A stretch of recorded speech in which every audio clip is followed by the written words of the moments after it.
Hello and welcome back. Today we are ending our look at the Star Wars Black Series, the Acolyte wave from Hasbro, with a look at the final figure in the line, Jedi Master Indara. We've had a look at Osha, May, Jackai, Yord and Sol, and we will be finishing the look off with Indara. This is the figure I've been wanting the most out of the line, mostly because I think Carrie-Anne Moss is just a truly fantastic actress, and adding her to the line was a must for me. But being able to get all of this wave for just sort of £50 has been a fantastic addition.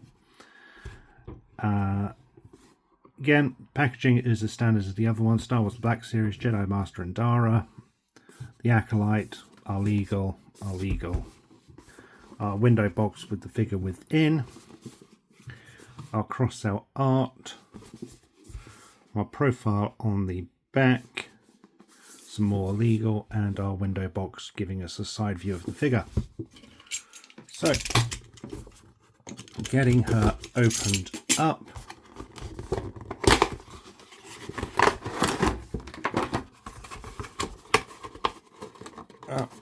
We have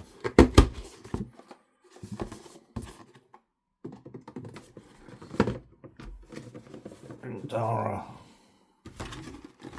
So we get her lightsaber, which is green blade. Again, as always, detachable.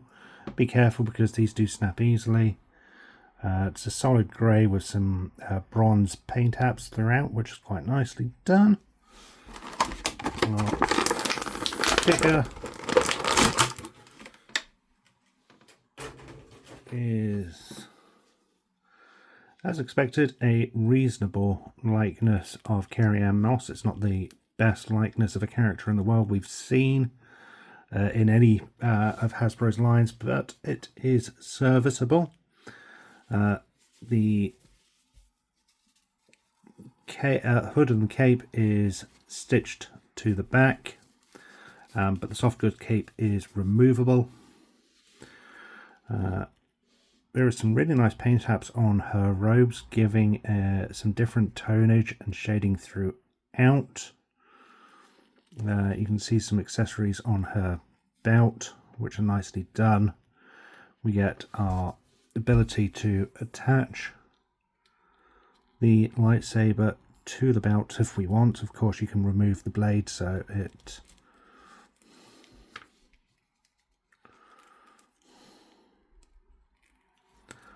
she has it hanging from her belt. There's some nice moulded detail into the bends of the cloth and washes on the trousers. A solid colour for the boots, but there is some nice moulded detail there. I have a small scuff mark on mine, which is a little disappointing, but it's going to be hidden by her robes, so it's not the end of the world by any means whatsoever. Get some nice paint apps in the braids of her hair as well, which is nicely done. Articulation is the same as the others. Head on a ball joint, as is, I believe, the neck. I believe the neck is also on a ball joint as well. Arms are on butterfly joints, but the cut of the robes do hinder that somewhat. Single bend at the elbow. Rotation. There is a swivel at the wrist, but the cut of the robes again hinder that. The belt hides the torso swivel, which is on a ball joint, so you get a really nice range of movement there, but at the same time the cut is hidden, making everything look a little more natural. Leg goes back that far, forward that far. We'll go out, not as far as some of the others, and that's due to the cut of the hips. Our bend at the knee. There is a boot cut because there's a slight piece of moulding between the knee and the boot addition. So we get boot cut and then our standard swivel at the end. And put her robe back on.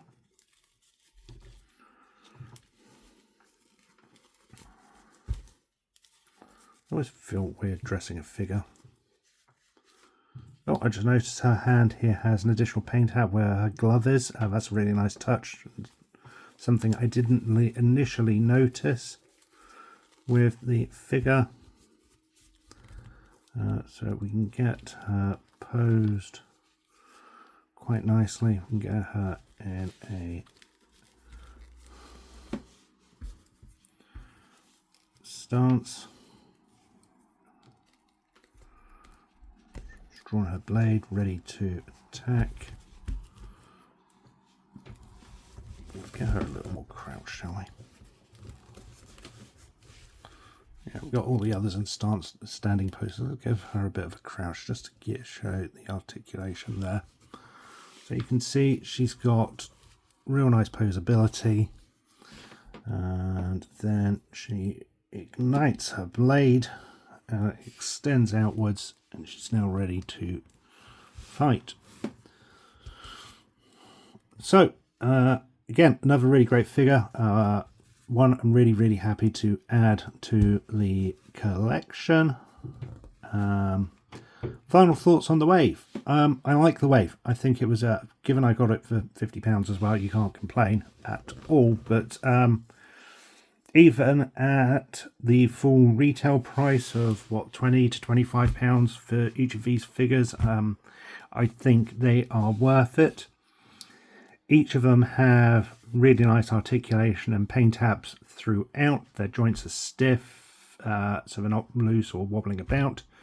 Likenesses are reasonable.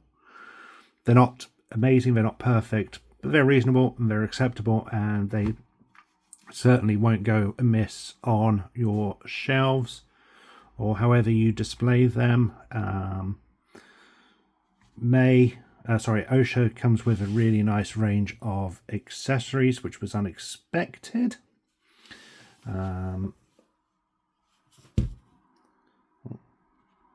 The cloth goods on the Jedis hang well. They don't look odd or out of place, where a lot of them can do. They fit well. May's cloth goods go for the same. Plus, I really like the way Hasbro have designed her hands, so she can get a grip on her throwing knives in an actual sort of throwing stance. And she can do it on both hands. She also has the ability to change her mask, which is a nice touch. My only real gripe with this Wave at all is the two head sculpts for Osha and May. Given they are twins, and identical twins at that, the head sculpts don't look that alike.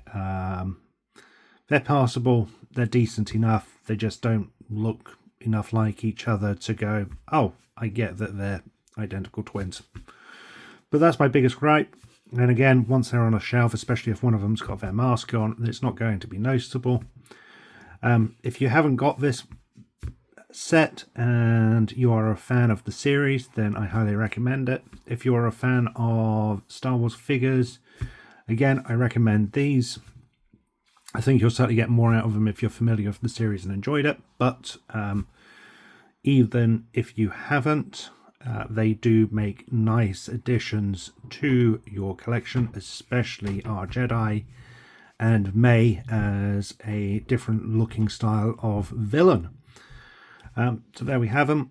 Thank you for watching. I hope you've enjoyed this small series looking at the various figures in this Wave. Until next time, stay safe, and may the Force be with you.